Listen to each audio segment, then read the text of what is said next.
The idea here was to do a building that had a different color.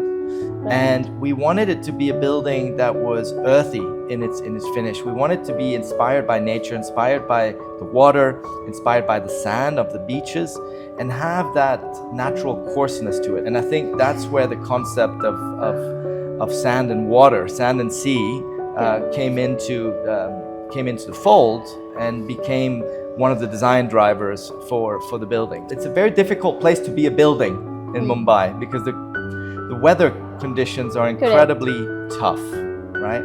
So there's four things that make it so tough.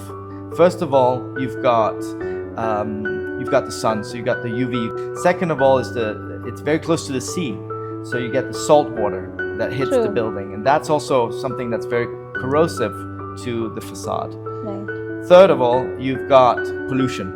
And lastly, and probably the biggest aspect is monsoon. I actually studied for a long time in Mumbai trying to find what materials will be good for resisting this very corrosive environment that you have in Mumbai. And we've looked at a lot of different products, solid surfaces, and they each perform in different ways. But we found one product which is it's a render that's been specifically engineered to have a certain amount of elasticity and be able to apply it, and it looks and feels very much like a natural material made out of stone, because this reddish, warmish facade gives you a very distinct feel and is much more forgiving for dust. We also felt that it was a color that fits really well within the context of Versova. So true.